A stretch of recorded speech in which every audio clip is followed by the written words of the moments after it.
In the volatile world of Indian politics, few leaders command the title of a troubleshooter with as much grit and authority as Dodalahalli Kempegowda Shivakumar, popularly known as DKS. He is the powerhouse of the Congress party in Karnataka. This is the story of his rise, his battles, and his absolute grip on power. Born on the 15th of May 1962 in a modest Vokaliga agrarian family in Kanakapura near Bengaluru, Shivakumar's roots were deeply tied to the soil. He completed his early education in Kanakapura and later moved to Bengaluru, eventually earning a master's degree in political science. But his true calling wasn't in academia or the family fields. From his teenage years, the chaotic pool of public life beckoned him. Shivakumar's personal life remains closely intertwined with his political empire. He is married to Usha and the couple has two daughters, Aishwarya and Abharana, and a son, Akash. However, his most prominent political ally within the family is his younger brother, DK Suresh. Suresh is a powerful political figure in his own right, having served as a member of parliament from Bengaluru Rural, acting as Shivakumar's eyes and ears on the ground. Shivakumar entered politics during his college days in the late 1970s, joining the National Students' Union of India. He was deeply influenced by the mass appeal and socialist rhetoric of Indira Gandhi. In a region now dominated by powerful local chieftains, a young, aggressive Shivakumar saw politics not just as a career, but as a battlefield. His fierce ambition and organizational skills quickly caught the attention of the state's top leadership. Every political titan has a mentor. While Shivakumar cut his teeth under former Chief Minister S. Bangarappa, it was another legendary Congress Chief Minister S.M. Krishna who became his ultimate political guru. Under Krishna's mentorship, in the late 90s and early 2000s, Shivakumar refined his raw political instincts into sophisticated statecraft, learning how to manage resources, caste, combines, and party loyalty.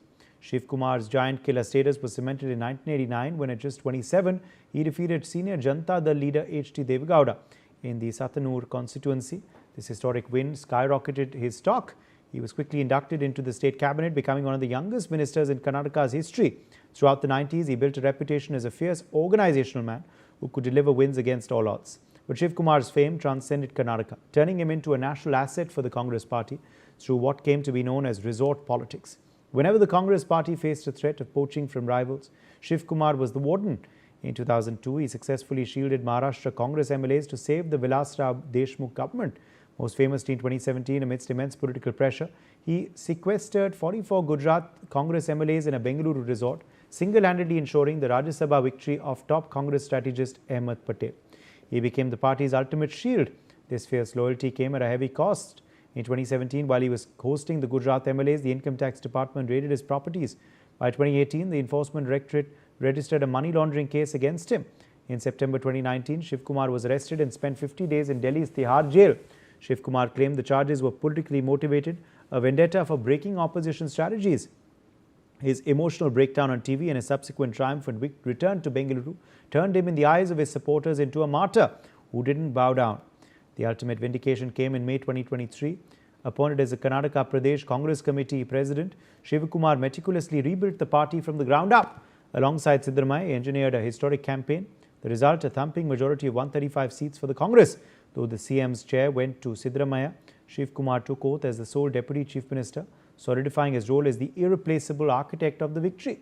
From a student leader in Kanakapura to the Deputy CM of India's IT hub, DK Shivakumar's journey is a masterclass in resilience, loyalty, and raw political strategy. Love him or hate him, you cannot ignore him. He remains the indispensable kingmaker of Karnataka. Kalyani Shankar, senior journalist, is joining us on the broadcast. Kalyani, it's been a significant rise, hasn't it, of DK Shivakumar. Now, he's all set to become the Chief Minister of the state. Yes, sorry. He has been really waiting for such a long time. And even 2023, I think his claim was more because he was the one who was the PCC president. He organized the organization very well and also got the number of seats which they required for forming the government. But ultimately, I think that somehow or other, he was in Delhi at the time. I remember he was talking to Rahul Gandhi and then, all these people. But then somehow or other, his claim was rejected. And then maybe he must have been told at the time, we'll make you after rotational chief minister after 2.5 years. But that kind of promise was made to even Chhattisgarh. So that didn't happen. It's something you have to wait for. But now, after 2.5 years, just 6 months ago, DK's camp, they started demanding that he should be given the chief ministership. It's rotational and 2.5 years are over. So both the leaders came to Delhi, then they were talked to, then they had gone back. But again now, this month, the whole thing has started. Now at last, Congress High Command must have thought that let's end this one way or the other. And then they somehow managed to convince Siddaramaiah that he should resign. And earlier, last time and all, when they thought that Siddaramaiah was in the race, they didn't want to touch him because if he was removed, then, he had a lot of backing there in Karnataka. So they all might also leave. There'll be some split in the party, that kind of stories were coming out from Karnataka. But then now that is over. This time I think they have decided, because Siddaramaiah is already 80. And by the time they go for election, he'll be 84, I think. Whereas DKS is much, much younger. He's 64 or something like that. So thinking about all of these things, more than anything else, DKS has got a lot of money also. Personal money, and the party also, he must have mobilized enough money. And then, he's very resourceful in every part, every other way. And you might have heard, just you were narrating how he helped to keep the resort politics, and then how he kept the other states also helped him. So to that extent, DKS is definitely a very, very important resourceful person for the Congress. I remember much earlier days, Indira Gandhi used to depend on two people, N.D. Tiwari and G.K. Mokular. Both of them would be sent to anywhere they had to change the government.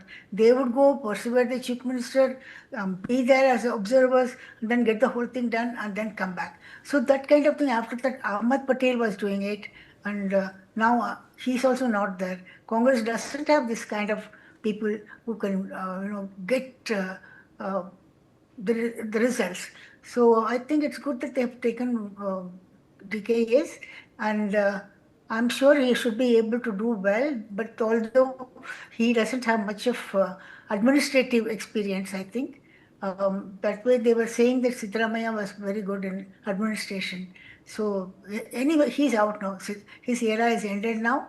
And now if he can do something between now and the 28, 29, it would be all right. Otherwise, he is more or less, he's left a legacy. That's all I can say. We are seeing live visuals coming in. We are seeing live visuals coming in of DK Shivakumar as well. He's meeting his supporters. They're obviously ecstatic that he's all set to now finally become CM. He's greeting his supporters. There you can see him looking very happy, but his supporters, of course, are even more pleased. They flocked there to meet him. In fact, but I have to ask you, Kalyani Shankar, what is that one big X factor that has defined his rise? From an ordinary Congress worker to become then an MLA, to become the KPCC president, then deputy CM and now CM. What is that one X factor that you believe defines his rise through the ranks and through the years?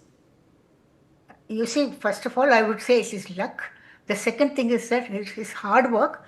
And the third thing is that he caught the eye of the leaders. Sonia Gandhi also got to know him. And then he was getting closer to the important leaders, and then, built up his own image there. So that is another thing. And of course, he has resources. He's organizationally very, very good. And there are so many lots of other talents which he has, which the party has realized and wanted to use it also. Now the time has come for him to take over, and now we will have to wait and see. The biggest challenge now is how he runs the government in the next 2 years, and then whether he will bring back the party at all or not. These are the two big challenges for DKS. Sorry. Okay. And before that, I think today Siddaramaiah has come to Delhi. Okay. But his main thing, Siddaramaiah has come to Delhi. Right. His main...